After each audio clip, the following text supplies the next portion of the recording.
Ghose has also been a research leader in Australian Cooperative Research Centre for Smart Services, co-director of the Center for Oncology Informatics at the Illawarra Health and Medical Research Institute. He has also been the co-convener of the Australian Computer Society NSW Special Interest Group on Green ICT. He is a past vice president of CORE, which is Australia's apex body for computing academics. He is also the president of the Service Science Society of Australia and a fellow of the Institution of Engineers. He has such a vast experience that if I keep reading his profile, it can take hours. So with these words, may I now request Dr. Ghosh to kindly take over and enlighten the audience. Over to you, sir. Thank you, Dr. Agarwal. Tell me a little bit about yourselves and the audience first. So where is your university located? Sir, it's in Greater Noida, which is very near to New Delhi. And we are, you can say, truly global university having students from around 95 different countries. Okay. Our student base is around 14,000 students. We are the only multidisciplinary university in this region having medical as well as dental, pharmacy, etc. So as far as the audience is concerned, in the audience, we have faculties teaching in various universities and institutions. If I talk about universities, there are participants from around 100 universities all across the India, and some faculties from the foreign also. We have some people from the industry as well as research scholars who are doing their PhD as well as MS from different Indian universities and institutions. Okay.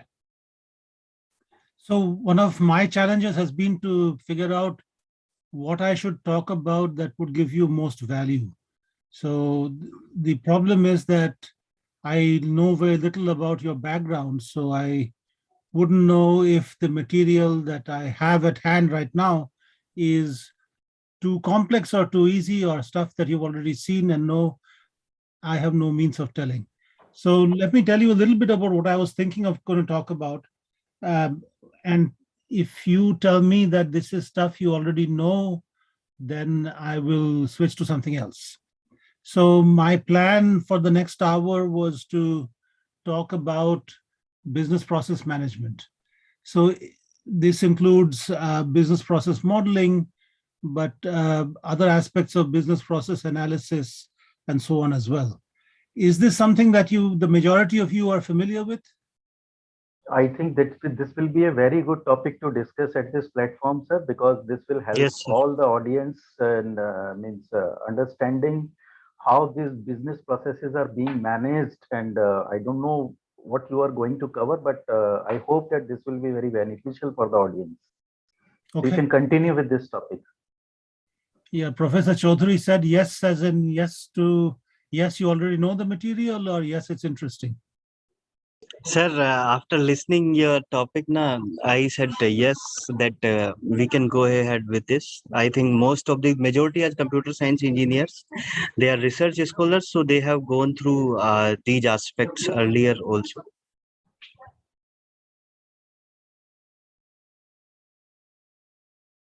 I lost you for 20 seconds. They are research scholars, you said. They have gone through something. And so they are research scholars, so it means the bachelors they have already done. Right now, masters have already been done. So these topics they have already gone through, I hope. So it's better if you'll give some idea over there. So it will be a good talk. Okay. All right. If you see me talking about stuff that's extremely familiar to you, stop me and say that we know all this stuff, and I'll switch to something else. No, sir, you can continue with this topic, sir. If you are comfortable with this topic, we are also comfortable. It will all definitely help us out. All right. Okay. Okay. So, yeah. So the reason I want to talk about business process management as a topic is that it is one of the areas that we work actively in right now, but it's also an area that is of considerable industry interest as we speak, lots of research potential. And I think from my understanding of what happens in academia in India, not much work is being done in this space. So this might be a potential space for research for many of you and so on, if you are so interested. Yeah. Yeah, Okay. sure, sir. All right. So, so let me start with, okay, so let's start sharing.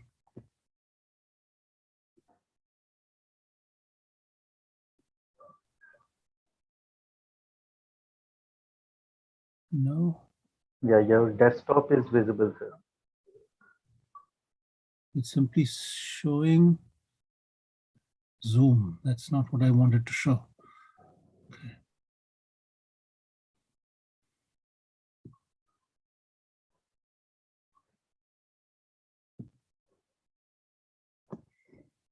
Yeah, your PPT is visible, sir. Okay, good. So I won't spend time talking about myself. You've just been, Dr. Agarwal has been very kind in introducing me. I was going to show you a picture of our building where we're located. So this is it. Some stuff about the projects we are doing, but let me skip over that as well. So I'll use, for starters, I'll use some slides I used to talk about computational service science in a seminar series I gave as part of the Gyan program some years back, about 3 years back. So computational service science. So let me tell you a little bit about service science. So service science, so as you would have heard from Dr. Agarwal, it's an area of active interest for me. I'm president of the Service Science Society of Australia. Service science was a concept that was invented at IBM Research. And it was invented by somebody who I know well and have spent a fair bit of time talking to, somebody called Jim Sporer. In the early 2000s, some of you who follow the fortunes of these major IT companies might have seen this happen or might have heard of this. So IBM used to be a hardware company. They used to sell various kinds of mainframe machines and eventually personal computers and so on and so forth. In the year 2000, they had a change of leadership. A new CEO called Lou Gerstner took over, and he decided to do a massive pivot. So he changed the direction of IBM's activities from the manufacturing of hardware, computational hardware, to services. So he said, we are going to be a services company from now on. And this coincided with global sort of a phenomenon where very large IT companies, including India's very own, TCS, Wipro, Infosys, and so on, they all said we are going to be IT-enabled services companies. Previously, they were just essentially, until 2000, the big business model was we are going to help companies across the world avoid the very dangerous pitfalls of the Y2K problem, right? So this is how initially these companies became big, by providing computational programming support for dealing with the Y2K problem. So across the world, people were saying services is the big thing. But the observation that Jim Sporer made was that while people were acknowledging that services was a big thing, there was very little by way of actual work around building the scientific underpinnings for the understanding of services. So in some sense, in computer science, we are not too unfamiliar with that concept. So not many decades ago, there was no discipline called computer science. There was electrical engineering, there was electronics engineering, there was mathematics and so on, but there was no computer science. But people realized the need for a specific discipline that looked at computational problems. And that led to the discipline of computer science. Actually, many people also argue that computer science is a bad term because we don't have a TV science, a television science, or a microwave oven science, or a vacuum cleaner science, right? We don't build a science around a device. But we seem to have done that with computer science. So many academic departments said, we're not going to use the term computer science, we are going to instead use the term computing science. So the department where I did most of my graduate work was a department of computing science at the University of Alberta in Canada. And so the emphasis was on computing, not on computers. And computing, of course, can be done everywhere. So computing is a science of problem solving. So again, computing can have much or very little to do with computers. We don't particularly care who or what does the computing as long as problems are being solved. So in some sense, computing science is the science around problem solving. Now, in many ways, we're looking at computing as the overarching science of problem solving. If you take a civil engineer is a specialist in solving civil engineering problems. A mechanical engineer is a specialist at solving mechanical engineering problems. But a computing scientist is a specialist at solving problems of any kind, right? So we are in the business of devising algorithms for whatever purpose, right? So they can be applied to any domain, to any problem, but we understand algorithms in every possible way. We can implement algorithms, we can design algorithms, we can analyze algorithms. That's what we are about. It's also interesting to note that computation, the act of the machinery underpinning computing, is actually everywhere, right? So some years back, I was teaching a class on AI, and in the introductory lecture, I was pointing to so we were in a large classroom with large windows, and there was a tree outside, and it was a windy day, and the branches of the tree were moving in the wind. And I gave a challenge to the class. I said, those branches that are moving in the wind, they're they're changing state. Now, can we devise computational machinery that leverages that change of state? In fact, we know now that anything that changes state is the basis for computation.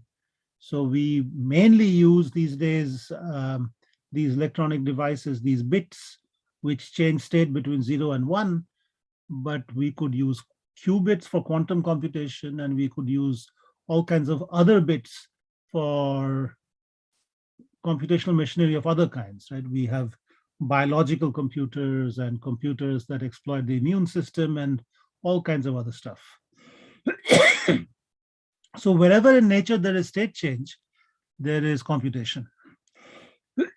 And that's a very interesting observation because it tells you that what we are talking about is something very, very general. Now, when we talk about service science, we are also talking about a marriage of at least two disciplines: the computing science discipline and the management discipline. Now, in the management discipline, what we worry about are questions that relate to the operation of organizations or enterprises. So questions such as, what should we do next? Who should we hire? So what should we do next is often strategic management. Who should we hire is human resource management. Organizational structures that we should put in place. This is organizational behavior. What products should we make and sell, which is a core question in management. What services should we offer is a core question in management. Which customer should we serve, and so on. Now, one of the things that I challenge my management colleagues with is the proposition that all of these questions are actually computational questions. In other words, we can use computational machinery to answer all these questions, which is a really powerful idea. So since around 2007, I've been using the term algorithmic management to describe the idea that, in fact, many of the things that the management discipline worries about has underpinnings in computational problems. And it is quite coincidentally, well, perhaps not coincidentally, Gartner in the last few years has been using the term algorithmic business to talk about similar things. But the idea is that most managerial decision processes can be placed on a sound, formal, computational, algorithmic footing. And that makes for this marriage of two disciplines. And in fact, many of the things that we nowadays talk about in the context of enterprise computing, business process management, or software engineering are really questions that sit at the intersection of management and computing science. So there are some other interesting correspondences. So for example, there's this idea of human computation. In fact, some of you might have noticed that there are even nowadays annual conferences on human computation. At Stanford University's Human Computer Interface Lab, they have devised a human computation programming language called Jabberwocky. So these are examples of situations where you use computational means to manage the activities of humans. So this is often used for managing crowdsourcing and things of that sort. Mainly human computation programming languages manage incentives for humans to participate in things like crowdsourcing efforts and so on. So that's one interesting correspondence. The other interesting correspondence is that there are, we routinely understand and use and live with social institutions, right? So society is governed by social institutions like the government, the judiciary, law enforcement, and so on. And in some sense, these social institutions constitute the operating system for society, right? In the same sense that you might use Unix operating system or Linux operating system or a Windows operating system, society uses social institutions as the operating system. There are, so excuse me for my frequent coughing, we're in the middle of a terrible winter here, and so everybody is down with a cough and a cold, and I'm going to cough my way right through these lectures. But anyway, if you can stand my coughing, I'll keep going. So please go on. Okay, say again. No, please go on, sir. Please take care of yourself and please keep going on. Yeah, and I might even give you a semaphore code. If I cough twice, it means yes, and if I cough once, it says no. But anyway,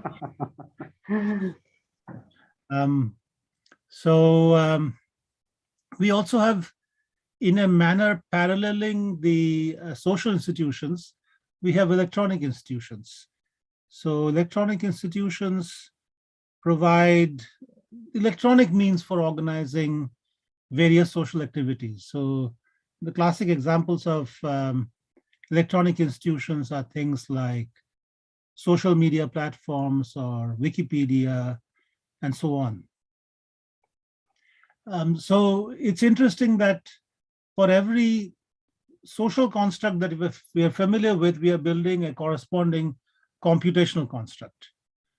Now, economic activity in human society has always involved the production, the provision, and the consumption of resources, right? So from time immemorial, whenever humans have socialized, they have done things like saying that, I'm very good at growing vegetables, so I'm the farmer. And if you are very good at hunting, then you're the provider of meat. And if you're very good at fishing, then you're the provider of fish, and so on. So we've always had the idea that humans specialize and provide specialist services.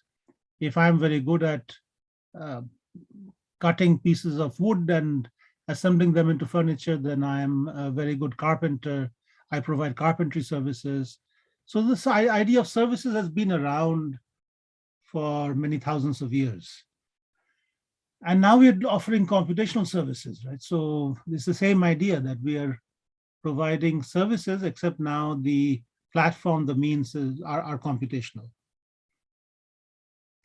So given that,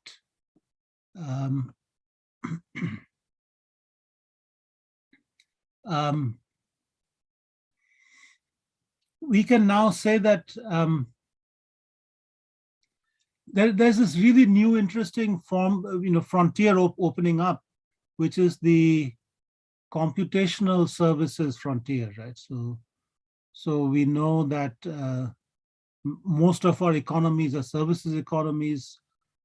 Academics in many disciplines talk about a shift from a goods dominant logic to a service dominant logic.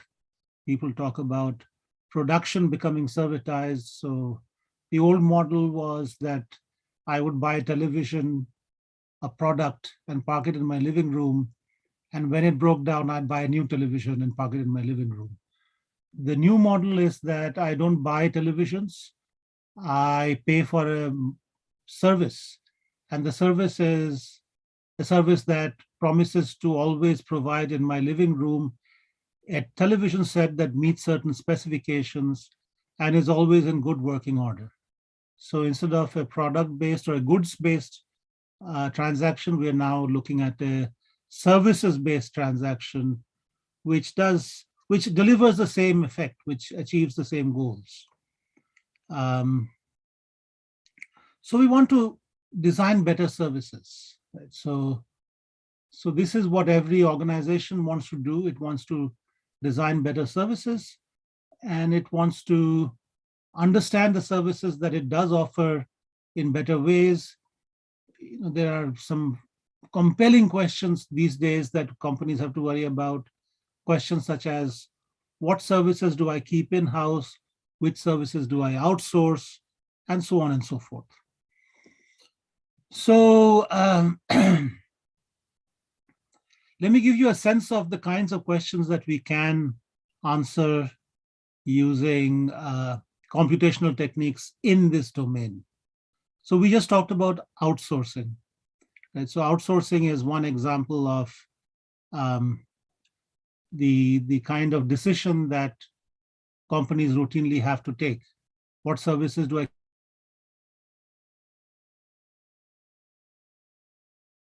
keep in-house? What do I have? Branch of computing science is organized. That's the service-oriented computing. Service-oriented computing is this idea of outsourcing functionality to services. Some of these can be web services which sit outside organizational boundaries, and some of these can be in-house services, but they're ultimately thought of as services. And so they're also replaceable. So as long as an entity offers the same interface and the same functionality, I can plug in and plug out service providers at will. Now, some easy ways of thinking about computation in the context of service provisioning. So what is the right size of a service team? This is a very interesting and important question. If you think about And I'll ask you to think about something that you will all be somewhat familiar with. If you take the larger Indian IT companies, there is this phenomenon that, tell me if you're not familiar with it, but I would imagine most of you are, the idea of having people sit on the bench. Right? So most Indian IT companies maintain a bench, which is where it's essentially a workforce buffer. It's a bunch of people that are on the payroll, but who might not be immediately assigned to a project. And at various points in time in the last decade, studies have shown that companies can have as much as 40% of their workforce on the bench at any point in time. So the question is, why do you even recruit people if you're going to park them on the bench? So a person sitting on the bench is essentially not earning any revenue for the organization, but is a cost, because that person's still being paid a salary. So you would say, okay, don't recruit such people, because if you're going to put them on the bench, don't recruit them. The answer, of course, is that companies recruit them not because of immediate demand, but because of projected future demand. And so this is the idea, the supply chain management notion of a buffer, that I must have a buffer stock of whatever it is I'm selling, so that when the demand shows up, I have material ready to sell. In the same sense, when there's a demand for people, I must have the people readily available to meet that demand. When I get a lot of projects that all come in at the same time, I must have enough people on my payroll that I can deploy on these projects. So hence companies maintain a bench. It's not just Indian IT companies, almost every company in the business of service provision will have a certain number of people on the bench. If you take an airline will have more pilots on the payroll than are actually working on flying airplanes. And the reason they have these extra pilots on the payroll is because sometimes pilots call in sick, sometimes they can't fly. So for those reasons, you need people who are part of the buffer stock, I'm using a supply chain term, to fill that demand.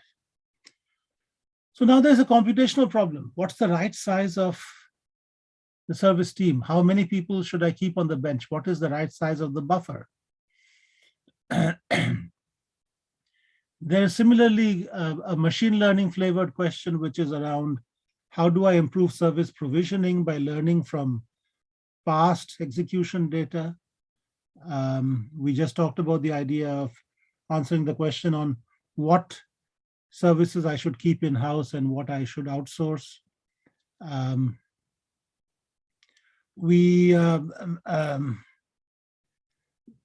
there is the basic problem of the automation of enterprise functionality. So many of you would have heard of the idea of RPA, or robotic process automation. So RPA is a term that was invented by a professor of information systems at London School of Economics. His name is Leslie Wilcox. I spent a day with him in 2016, just around the time when McKinsey said he was the next, and his thinking was the next big wave, the next big solution approach that would revolutionize the IT industry, and it did. But his choice of name was very unfortunate, because even today people don't understand the distinction between robotics in the traditional sense, where you have a robot arm that's doing things, and robotics in the sense of AI agent-based automation of business processes, which is what Leslie Wilcox really meant when he coined the term robotic process automation. So these days, of course, many of you know that RPA, there are very many big firms like UiPath and so on, Automation Anywhere, all these kinds of companies that provide these solutions.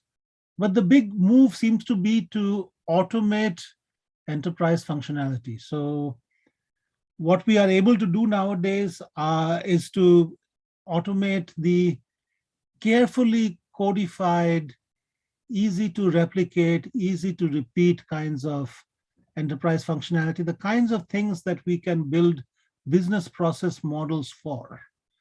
So if I can build a business process model for a process, then I can use existing RPA technology, robotic process automation technology, to provide solutions to these kinds of problems. To the problem of automating this part of our enterprise functionality. But enterprise functionality has other elements as well. So enterprise functionality has ad hoc processes, which are not necessarily carefully codified. They are just, rare problems, rare situations that crop up when you have to create on the fly some kind of solution that will meet your needs. There are also knowledge intensive processes. So if you're a law firm, you use the services of expert lawyers to provide expert problem-solving procedures for your legal cases. If you're a hospital, you rely on a surgeon to perform the knowledge-intensive process of surgery. Now, can I build a business process model or a clinical process model for the surgical process, where I say first do this, then do that? Well, to a point I can. So there are certain things that are repeated patterns of activities in surgery, but certain things we cannot predict. If I'm doing open heart surgery, beyond the initial bits where I say, anesthetize the patient and perform the first incision and so on, and perhaps the closing bits where I say, stitch up the wound and so on. Those bits are known repeated patterns, but everything else is decided on the fly based on the expertise of the expert surgeon. So these are knowledge intensive processes. So, if you look at the spectrum of functionality that is delivered by your average enterprise, it's a combination of these three things: carefully codified, easy to repeat business processes, knowledge intensive processes of the kind that a surgeon or a lawyer or some kind of domain expert, only the domain expert knows how to execute, and ad hoc processes, which are rare, not commonly occurring circumstances for which you have to compute some kind of a solution on the fly. So it's all those things. And right now, if you look at the space for enterprise automation, we're only looking at the first bit, where there's a business processes that are carefully codified and we know how to automate those. So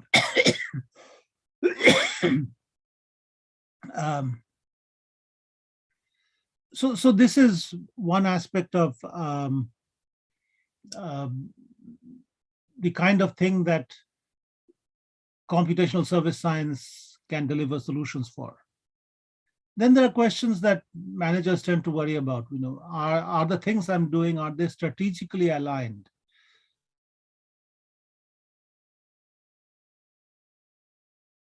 So I have, my company's board of directors sets the strategy for, write a strategy document. And then all the things we're supposed to be doing should be demonstrably aligned with the strategies set by the board of my company. Now, is that actually happening?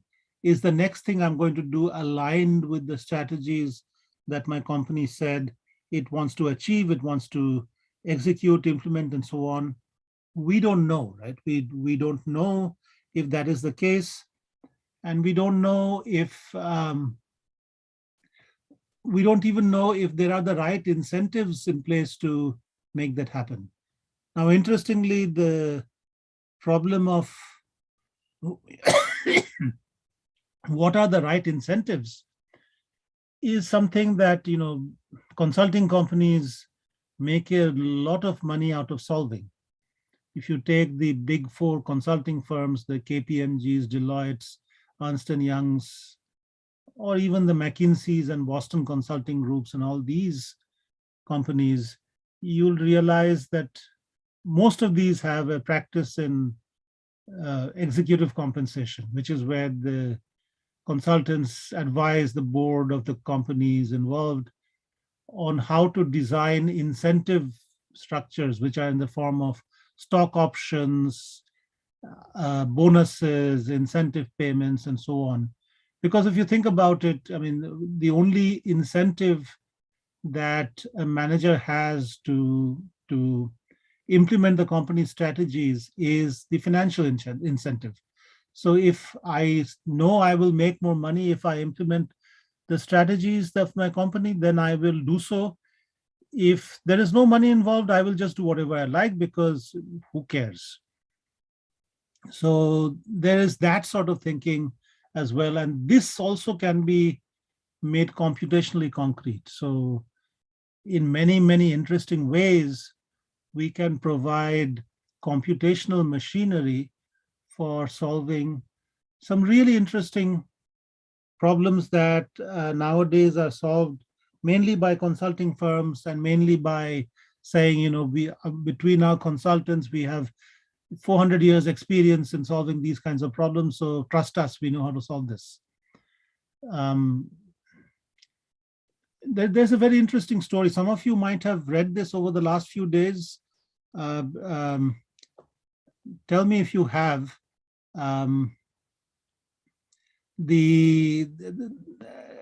Does the name Google Lambda ring a bell for anybody?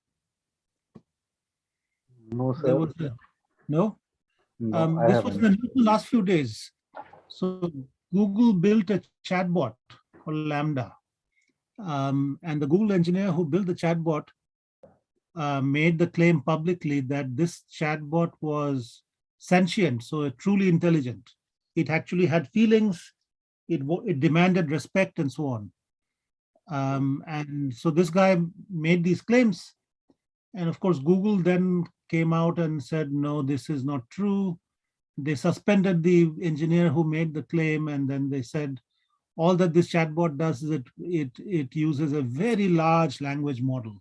So it has trillions of records and the trillions of data points in that language model, and it's very effective as a chatbot, but that doesn't mean it's really actually intelligent. So chatbots are obviously very interesting things. They've been around for a long time. You know, when I was an undergrad student, second year, 1986, I had just learned how to program in Lisp. I wrote a program which was like a chatbot. And then I showed my friends who are from other engineering disciplines, the mechanical engineers and the civil engineers. I said, guys, come over and play with my program. And they did. So the program talks to you, right? So it's a chatbot. And these guys were all shocked. They said, you're a genius. You've written true intelligence in this program. And all I had done was I had done some trick programming. I had done some very simple trick programming. It was a page-long bit of code, and that's all that I had, but it was enough to convince your non-expert user that there was some deep AI going on when there wasn't, in fact. So, but the interesting story is that I was inspired by the world's first chatbot, which was a program called ELIZA, which was written by somebody called Edward Feigenbaum in the mid-1960s. So in 1968, so what ELIZA, the chatbot, did was it did a certain kind of psychotherapy. It's called Rogerian psychotherapy, and what it involves is really getting the patient to talk about the patient's problems. So the patient says, you know, my life isn't going well, and the program says, why isn't your life going well? You know, everything is going wrong at school, so what's going wrong at school? So the program makes you talk. Now, it was also trick programming in the same sense as what I had written in 1986. But it was, again, such convincing trick programming that in 1968, the American Psychiatric Association, in their annual convention, they passed a resolution to lobby the US government to ban this line of research because the psychiatrists were worried that they'd be out of jobs because these AI systems were going to take over. Obviously, this AI system was not going to take over. The AI system did not have the depth of knowledge that your average psychiatrist has, but it has enough. This particular program had enough trick programming to convince the non-expert user that there was true intelligence at play here. So in that sense, this aside is to simply say that even today that phenomenon is at play. You have very large language models from which you learn things like chatbots, which have very convincing conversations. And you might look at such a conversation and say, my God, this thing really understands. It has feelings. It's demanding respect. It wants to be heard. And things of that sort. You're ascribing human-like properties to systems which are really just programs. So this is something, of course, that is, so as I said, as you would have said, Dr. Agarwal, I have a background in AI, and a lot of what we do is the applications of AI and a lot of the problems we talked about. And so in applying AI, we are always acutely aware of the fact that ultimately we're just writing programs. These are not in any sense truly intelligent systems.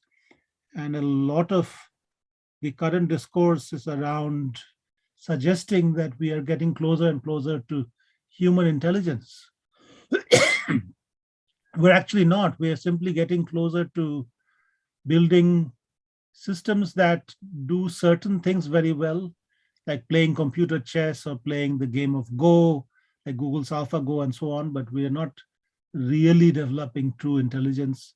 These are just programs ultimately. Okay, so all this was by way of introduction to the idea that we can do interesting things with a new computationally flavored approach to many of these problems. Some years ago, those of you who read the Time magazine might remember this cover page from a particular Time magazine issue. So Time magazine was asking the question, can Google solve death? And so there was a gimmicky sort of a proposition that by just doing the kinds of AI that Google did, they could solve, if you call that a problem, they could solve the problem of death. They were even saying, hard human diseases like cancer and so on will solve like that, like it'll be extremely easy.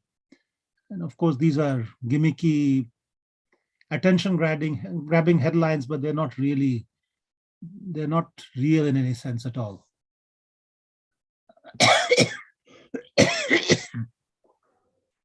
So, having said all that, let me move on to something else. So, let me talk a little bit about modeling, because we're going to talk about the value of modeling and what we can do with it in the context of business processes, which is one interesting space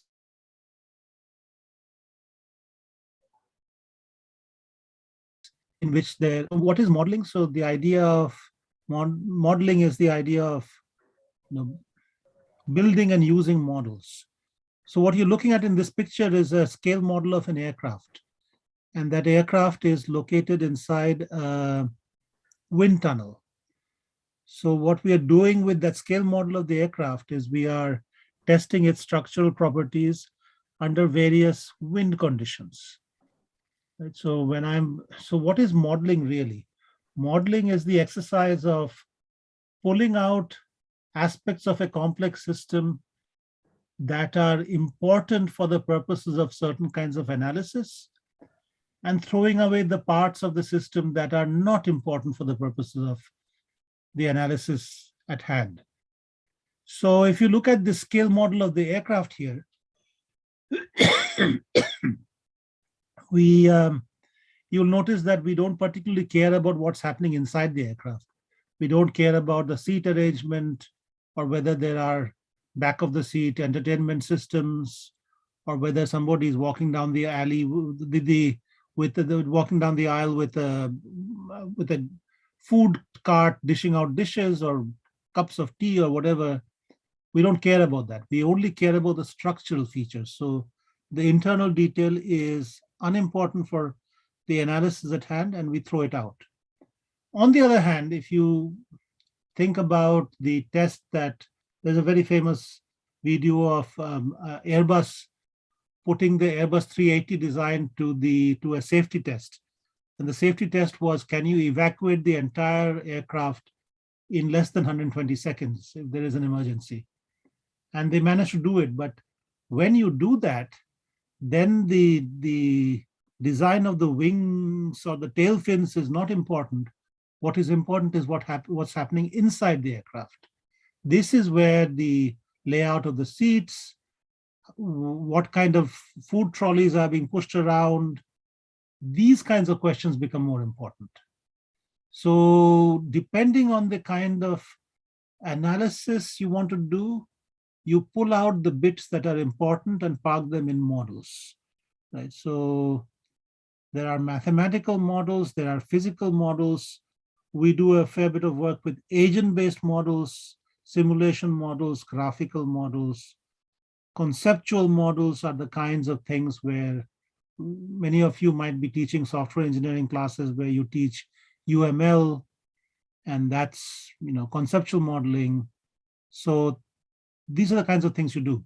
So mathematical modeling is heavily used in weapons design. I mean, nowadays people are not supposed to do real life testing of nuclear weapons, but you can mathematically simulate the effects of using a nuclear weapon by using a mathematical simulation, right? So this is another interesting way in which you can leverage the ability to pull out the bits that are important and throw out the relevant detail for the purpose of analysis. Now, what kind of model are we interested in? We are interested in business process models.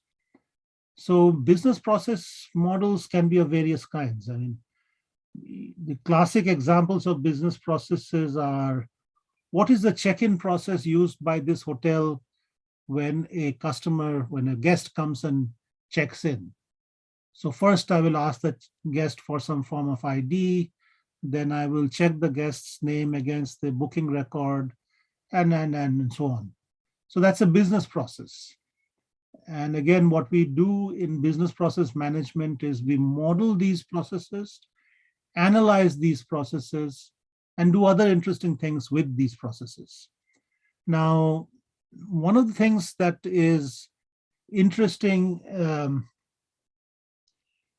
a big area of growth right now commercially is the idea of process mining. Has anybody in the audience heard of this term at all? Anyone from the audience who has heard this term?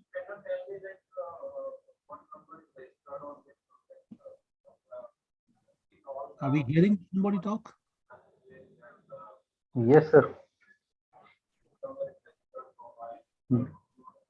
Anyone who has heard? Yes, one. We can see one thumb there. Okay, so one person has heard of it. Okay, and what have you heard about process mining? I'm just curious. Anyone who has heard about process mining?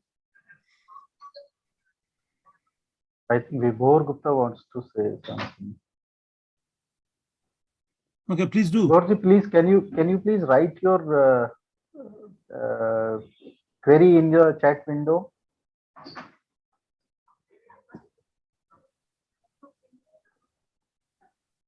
I'm trying to unmute him. Yes, sir. Yeah, Vibhorji, I think you were trying to say something. The internally analyze or monitor your process. That's process mining? Deeply Okay. analyze. Okay, and where did you come across this definition? Have you dealt with any process mining software or any company that does it? Or Not at all, sir, because I am teaching that subject in last semester, business process management, and okay, that's why I am know about the what is process mining. Basically, with the help of some example, I distribute some examples to students how the process mining is to be done internally, deeply, sir. okay, very interesting. So, what kind of example do you give? What do the students learn a process model from? Sir, I am giving Any some process model? example. Yes, Yeah, sir. you go. Sir, the process started with the example. I am started with to start process mining with some study about the internal deeply study. For example, I am taking the any shoemaking company or any other company before developing any model or any process. Firstly, they deeply they analyze their market first Mhm. internally. So these are the some I'm taking the one example of that one for shoemaking company or any for any selection process or anyone. This one. Vishal hai? Mhm. Yes, So, Professor Ankur. yeah, go on. Hello, Yeah, Professor Yes, Chaudhary, yeah. sir. General definition, if we say we applies data science to discover and validate, try to improve some workflows. So major things we do like that only. Although I have not Correct. taught this subject, but in general, we try to do that. Mhm, mhm. That's a good point. I mean, so in even more simple terms, process mining is the idea of reverse engineering process models. So this is why I was talking about models, right? So we are learning process models from execution data, and the execution data is in the form of process logs. So a process log is where I record every task that was done, right? So Vibhorji, is that more or less your understanding as well? Vibhorji. Kindly unmute yourself, Vibhorji. Yeah. Yes, sir. Please, can you repeat, sir? So what I was saying is that process mining is the idea of reverse engineering a process model from Yes, sir. execution data. And the execution data is in the form of a process log where I log the activities that have been done. Yes, sir. Sir, with Right? the help of reverse engineering plus the log-based files we have created, with the help Yeah. of creation of log files, we have in it internally analyze our process mining, internally analyze or deeply analyze what are the currently going or previously going and expected outcomes will be delivered as per our the log-based. Yeah, I mean, I think you're also ascribing to process mining things that it is not able to do. Like, so process mining doesn't exactly tell you what the expected outcomes are, but it can tell you what it is doing, what is happening by way of the processes that are being executed in your Yes. organization, right? So in that sense, it is. Have you had any contact with the process mining company? No, sir. Okay. So there's a very interesting story that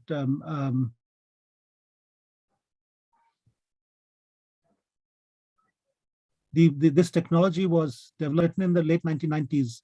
A few people wrote papers about this, but then one person continued to work on this area and developed the technology quite significantly. This was a man called Will van der Aalst, who used to teach at the Technical University of Eindhoven in the Netherlands.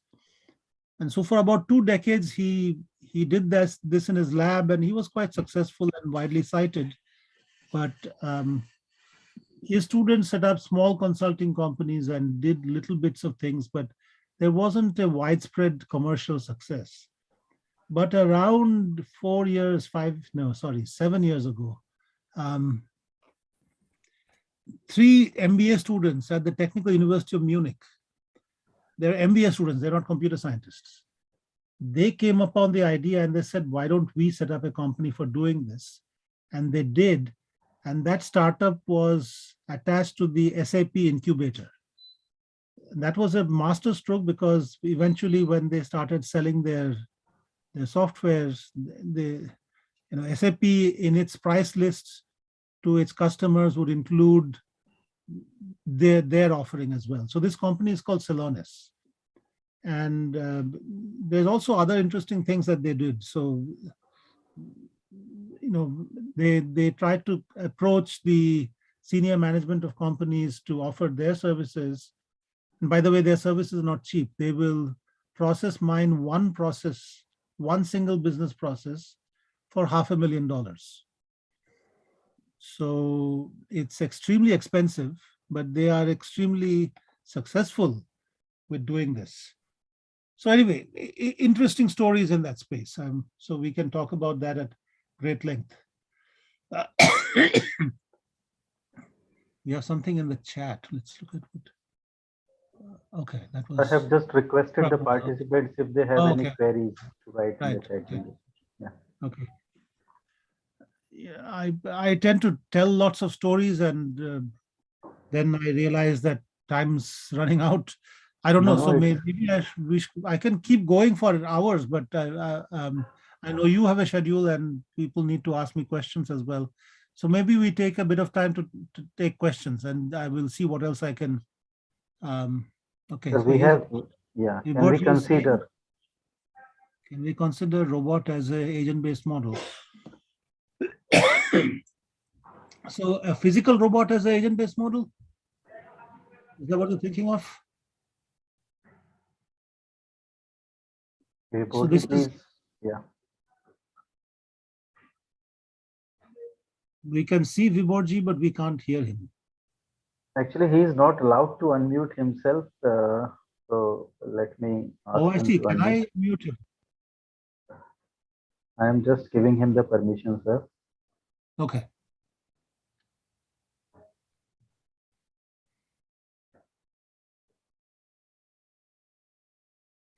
Viborji, I have given you the permission. You can unmute yourself.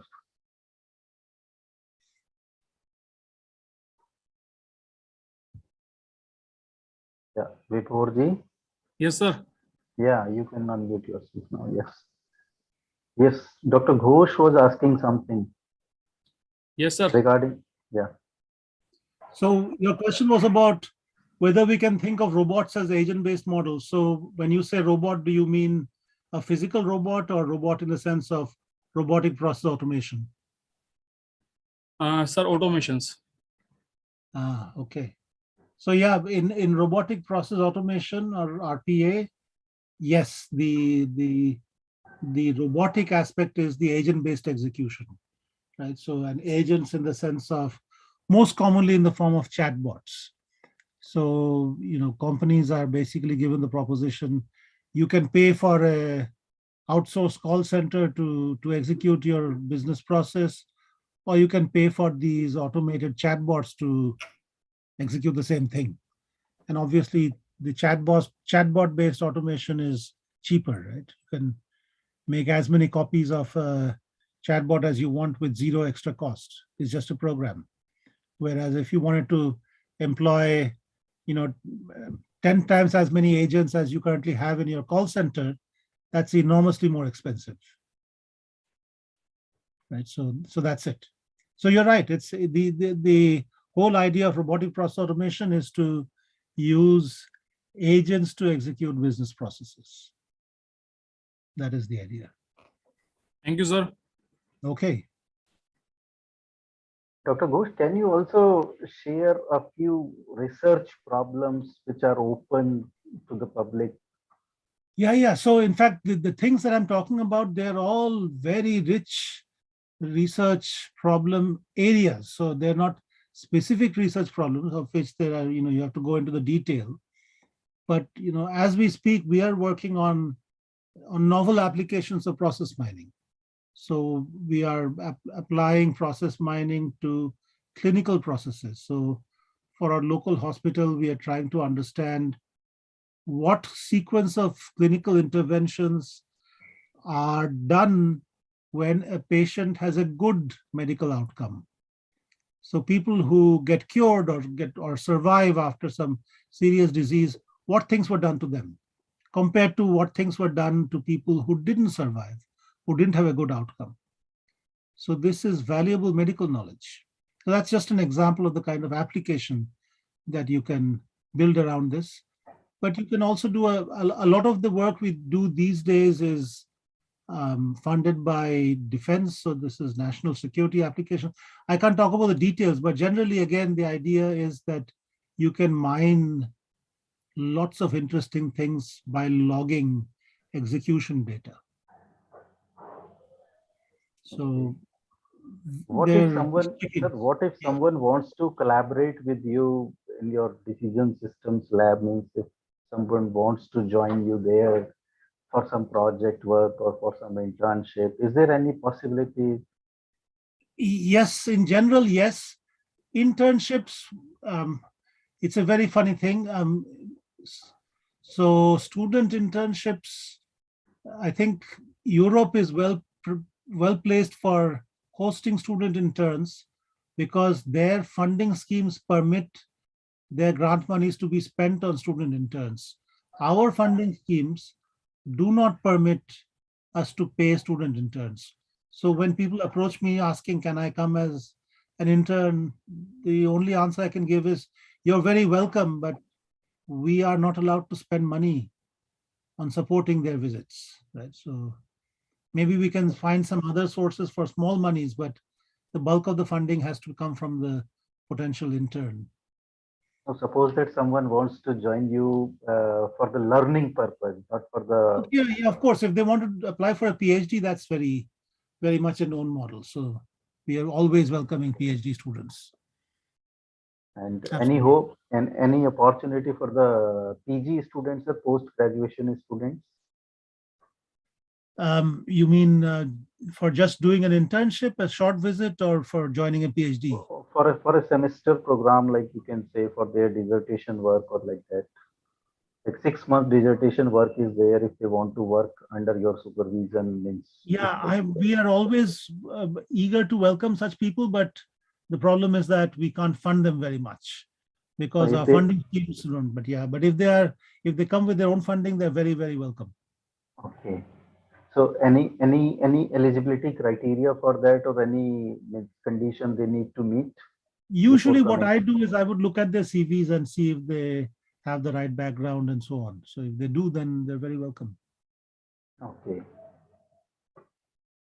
So anyone from the audience who wants to ask something from Dr. Ghosh regarding the intern, this means semester abroad program kind of thing, or anything else you are interested in asking? I think we are open for the questions now, so anyone can ask, or you can write in the chat window. I can read it out for you.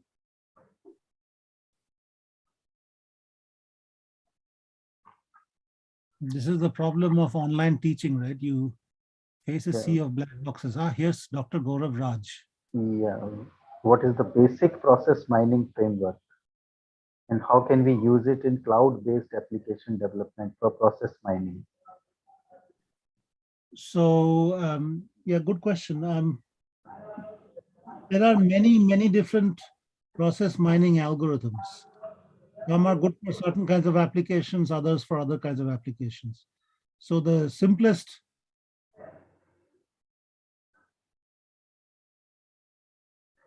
process mining algorithm, heuristic miner, the fuzzy miner, people have created process mining algorithms out of a range of other machine learning techniques. So they're all feasible.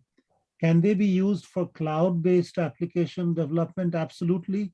But it's almost like the cloud, whether you're doing it in the cloud or not is immaterial. The point of process mining is that from execution data, I can learn the algorithm that whose execution led to the data I'm looking at.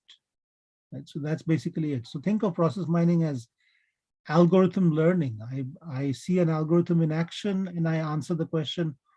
I can see the effects of the algorithm. What could the algorithm be whose effects would be the ones I'm looking at? I don't know if that helps Yes, sir. Anyone else?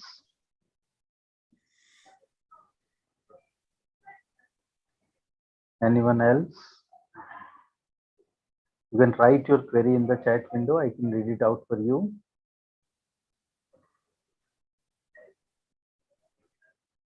Sir, in the meantime, I would like to ask that who are the main contributors to any process, means in any industry, however, it will differ from case to case, industry to industry. But if we talk about, let's say, aviation industry, Right. which is on boom right now. So what do you think are the main contributors to this process of aviation So industry? Yeah. yeah. So in the aviation industry, there are opportunities for innovation, right? So you might innovate in the process being followed for passenger check-in or for booking cargo flights or even booking in cargo into passenger flights or whatever, right? So all of these things require business processes, right? So you must Yeah, as follow you some. can see nowadays, we see surge pricing, which is applicable everywhere. Correct. So those are examples of arguably these are innovations, right? So when there are periods of high demand, I charge high prices, and when demand drops, my prices also drop. So that is a general idea that's been approximately and possibly manually implemented by airlines for a long time. But thanks to the likes of Uber and so on, we nowadays use it even for booking our taxi rides and so on, right? So surge pricing. It's surge pricing is a funny thing, because surge pricing is not a it's a value proposition for the provider. It's not a value proposition for the consumer. The consumer, in fact, often the consumers do not appreciate surge pricing, as you all probably know. Consumers are not very happy to see it happen, but producers make a nice profit out of surge pricing. Yes, Dr. Rathod, do you want to ask something? No, not at all. I'm through. Okay, sir. So we have another question in the chat window. Tools for automation process mining. Can you name a few tools for doing this process mining? So commercially, the big company in this space is Celonis, the one that I was talking about, set up originally by 3 MBA students in Munich. There are some other companies that also operate in the space. In Australia, one of my colleagues at the University of Melbourne has a company called Apromore, and that company also offers process mining tools. There are similar there's a company called Signavio in Europe. These days, a lot of the larger companies, IBM included, have their own in-house process mining tools. But if you're thinking about teaching process mining, there is a very easily downloadable and usable tool called PROM, P-R-O-M, which was originally written by that Professor van der Aalst I was talking about. He was until recently at the Technical University of Eindhoven. Now he is down the road in Germany in a place called RWTH Aachen. So his tool is easily downloadable and very easy to access for students. And so in my lab, we have used PROM for many, many years. So you can do process mining with lots of these tools. So commercial, freely available ones, and everything in between. There's a tool called Disco, which is managed by a consulting company called Fluxicon, set up by 2 PhD students of van der Aalst. That's another very commonly used tool. We have used that on many occasions as well. So that tool is called Disco, D-I-S-C-O. So yeah, very wide range of tools available. Okay. Anyone else from the audience who want to ask something?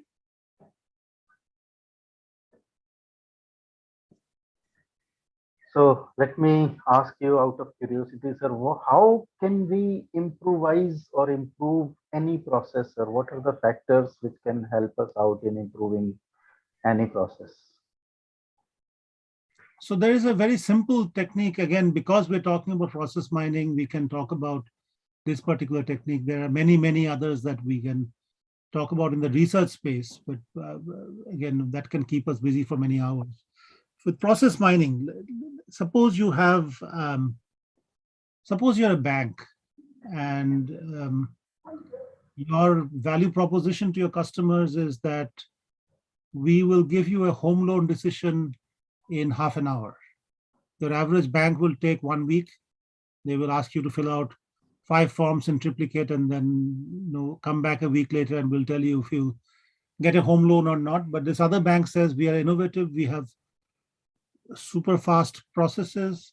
So you apply online for a home loan, we will tell you within half an hour whether you're going to get it or not. Now, suppose this bank says, in some cases, the customers we're serving become repeat customers, and in some cases they don't. It's a bit similar to the clinical process management question I was talking about. In some cases, the patient lives, in other cases, the patient dies. So what's the difference? So process-wise, what is the difference?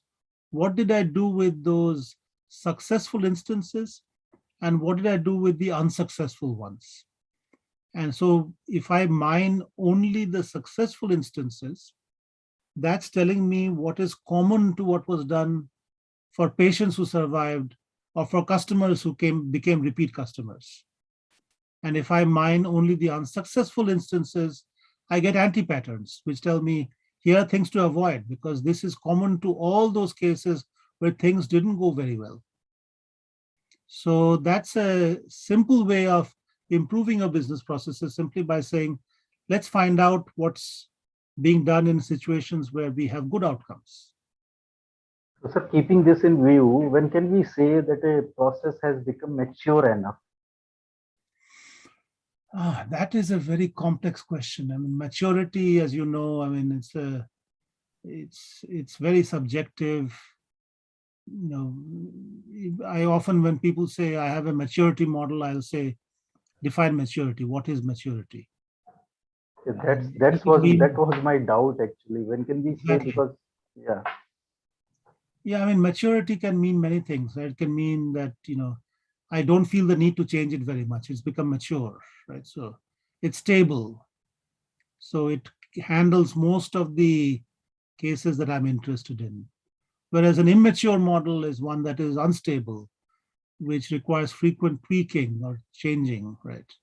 So maybe in that sense, we can talk about maturity. So it's a more complex concept.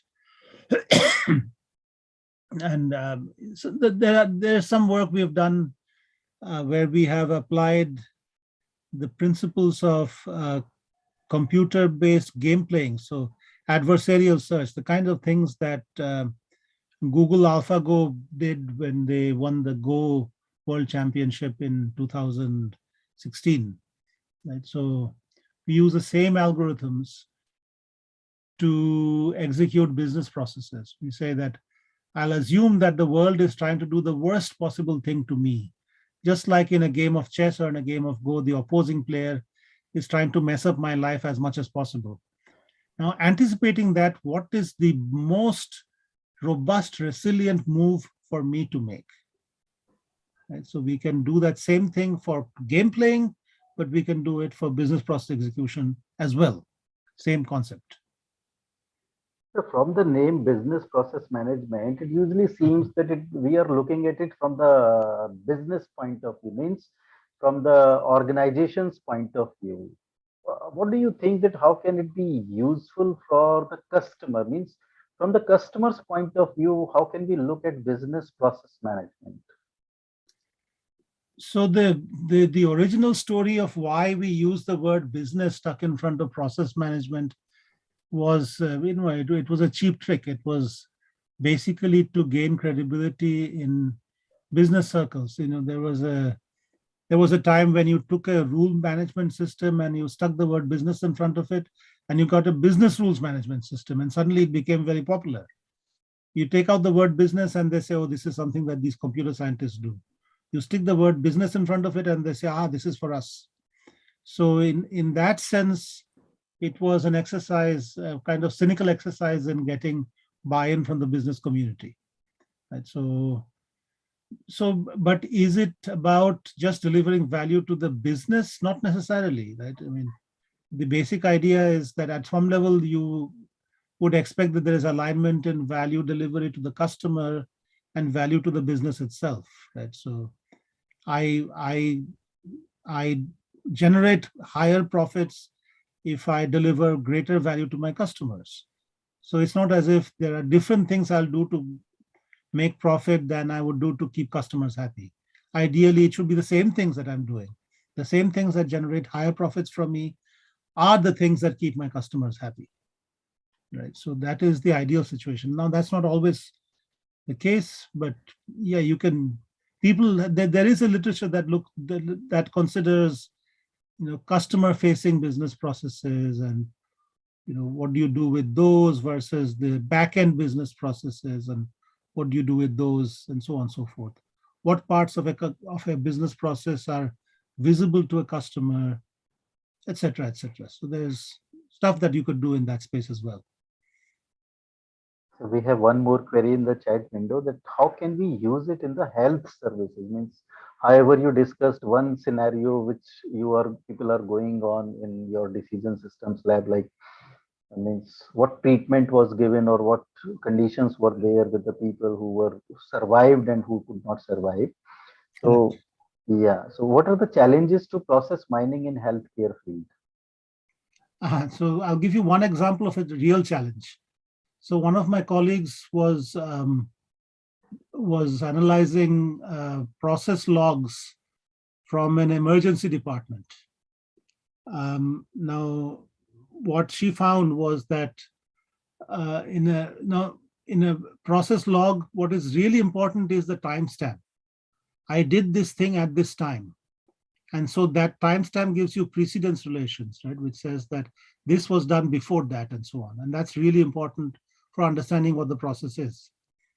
But what she found was that for the emergency departments, all the tasks that are being logged all have the same timestamp, which usually coincides with the end of a shift.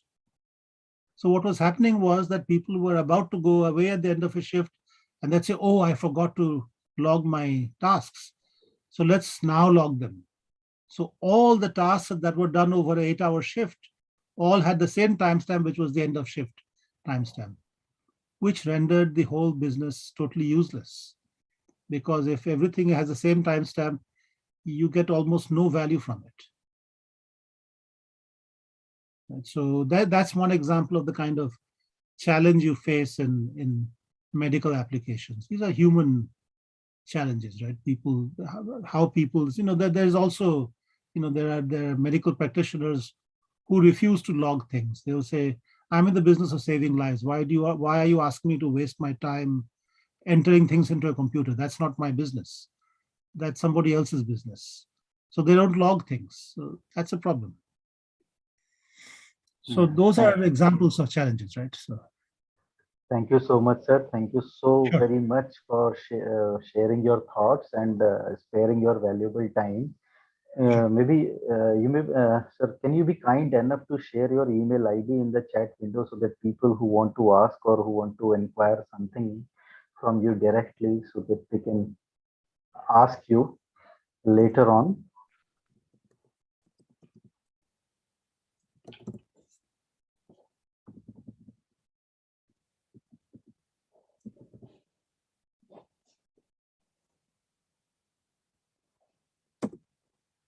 Yep, done now.